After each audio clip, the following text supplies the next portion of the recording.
Immortality. That is the one thing the ancient Egyptians became absolutely obsessed with. And when I say obsessed, I truly mean it. They spent thousands of years studying our mortality and how we can achieve eternal life. A big portion of our understanding of this ancient knowledge is from a collection of scrolls that every single Egyptian was buried with, also known as the Book of the Dead, which supposedly contains the secrets of immortality, which we'll be exploring more later. But what exactly is the concept of immortality in ancient Egypt, and how did they achieve it?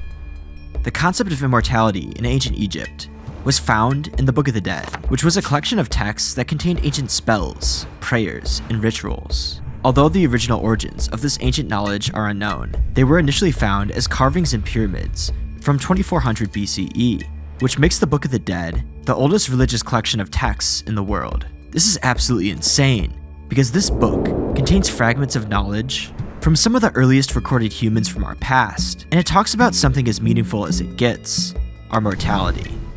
To top it off, the instructions are oddly specific for what the Egyptians had to do, so maybe there's more to the story that we don't quite yet understand in modern times. These texts mostly provided the Egyptians with the knowledge necessary to overcome obstacles in the afterlife to someday achieve eternal life. So think of the Book of the Dead as an ancient guidebook to acquire immortality. The book became intertwined deeply with Egyptian religious and cultural beliefs, but it's also important to note that their perspective on immortality is vastly different than what most people would think in the modern world. Today, most people view immortality as prolonging our earthly bodies or keeping our consciousness on Earth without ever having to die. In ancient Egypt, you could only obtain eternal life by dying first, which is somewhat contradictory. For the people that want to become immortal, the thought of dying first is most definitely terrifying, but it'll make more sense later. The concept of Ka, the spiritual double, and Ba, the personality, played a crucial role in this.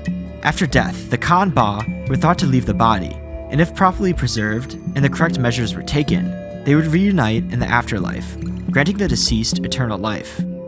But what were the exact preparations that the Egyptians had to make before they died, so that they could ensure their immortality? And how does one prepare for themselves?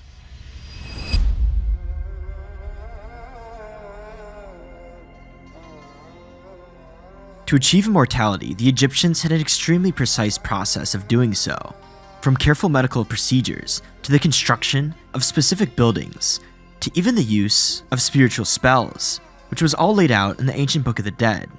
Preparations often began early in an individual's life, especially for pharaohs and nobles. They commissioned the construction of elaborate tombs or pyramids, which were considered their eternal homes.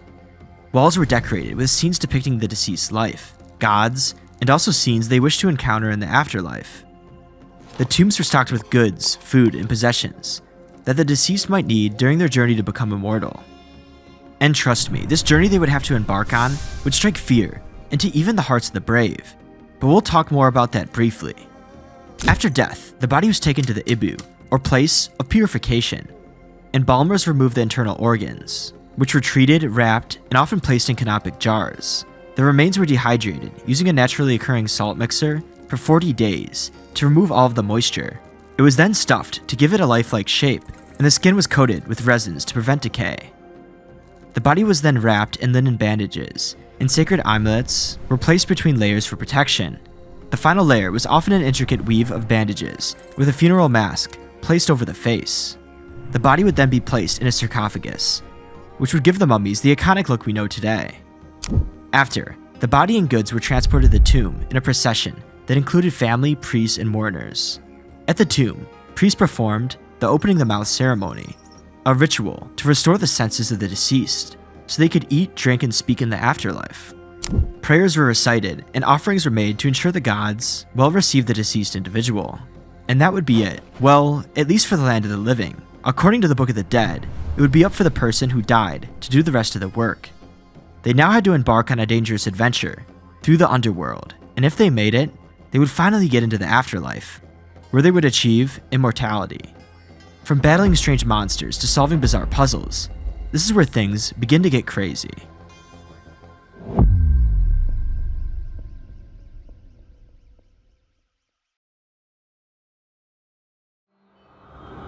The journey to achieve immortality is not easy. It is long, tiring, and contains difficult challenges, that test whether the person is worthy of eternal life. If the person fails one of the tests, they would be doomed to oblivion, which would render them to become non-existent in the world. And let's face it, becoming non-existent can be scary. So let's try to avoid that. Here you are, ready to go on your spiritual journey to obtain immortality. All the preparations were made to ensure you had everything you needed to begin your journey through the afterlife. Let's do this. You would first have to traverse through the Duat, which is a mysterious and dangerous realm that could be fatal at any turn. And since you're already dead, when I say fatal, I mean a demon could eat your soul, resulting in non-existence. So this place is definitely not for the faint of heart. The area is divided into 12 sections, corresponding to the 12 hours of the night. Each hour is a different stage of the journey and is filled with various challenges and adversaries. It's a bit like the video game Don't Starve, but if it was night the whole time, much more difficult, and literally your whole existence is on the line. So yeah, it doesn't sound that fun. Anyways, the challenges include serpents, demons, and other mythological creatures that you would have to overcome and beat in battles. The demons in particular are arguably the most dangerous because of their variety. Some are grotesque and strong, while others are cunning and deceptive. While in the Duat, you can't truly trust anything or anyone. Even the ground might try to swallow you up. But fear not, if you're buried with the Book of the Dead, then you'd be able to use that to your advantage, which would help you navigate and fight off the monsters. The book contains everything you would need to survive in this cursed realm. In other areas of the Duat, you might come across gatekeepers and guardians, who you'd have to negotiate with to progress further. Some might want the food you are buried with, and others might want a favor. Or some could even make you solve a difficult riddle. Other challenges in the Duat might include treacherous terrain, like a lake or river that needs to be crossed. The water could have strong currents, or even a terrifying sea creature lurking below, which would be challenges that you'd have to endure to keep moving on your journey. Many parts of the Duat are dark and absent of light, so navigating through can be exceedingly difficult. But of course, when in doubt, the Book of the Dead will help you past any challenge you might face. Now you can see the true value and importance of the Book of the Dead to the Egyptians. Not only does it contain the secrets to immortality, but it also helps you obtain it. Imagine having to go through all of that without any help. It sounds nearly impossible. Honestly, even with the Book of the Dead, it sounds very difficult. Anyways, if you can somehow get through the Duat without having your soul taken away, then you would have to face one last challenge, the Judgement of the Dead. This is where it is decided if you've lived a just life, putting everything else aside and looking at your actions when you were alive. Did you live a pure and wholesome life of peace, or have you lived a life of lies, cheating, and bloodshed? This one last decision will make or break your journey. Here, there is only one thing that is absolute. Your difficult adventure will now come to an end. In the Hall of Ma'at, your heart would be weighted against the feather of truth.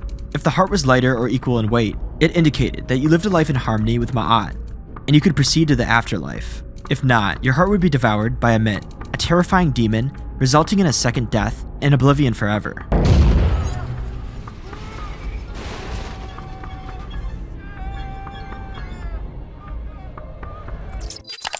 Wait a minute, that was the last guy that came in. Luckily for you, at the point of your death, you lived a pure and great life, and you've made up for any mistakes that you might have made along the way. So you passed judgment and would proceed to a heavenly paradise known as the Field of Reeds, a place of peace and abundance. It was often depicted as a lush, fertile version of the Nile Valley, where the deceased could engage in their favorite activities, such as crafting, fishing, and feasting, just as they had in their earthly lives. So anything that you enjoy doing in this world or want to do, you could do it there, in peace, without any pain, suffering, or hard labor. Congratulations, you are now immortal to do as you please for eternity. But again, this is all assuming that the ancient scrolls collected from the Book of the Dead were the real deal. Although, even if it isn't real, maybe today, we can learn just a little bit from some of these old ways of viewing life and death. I hope you enjoyed the video, thanks for watching.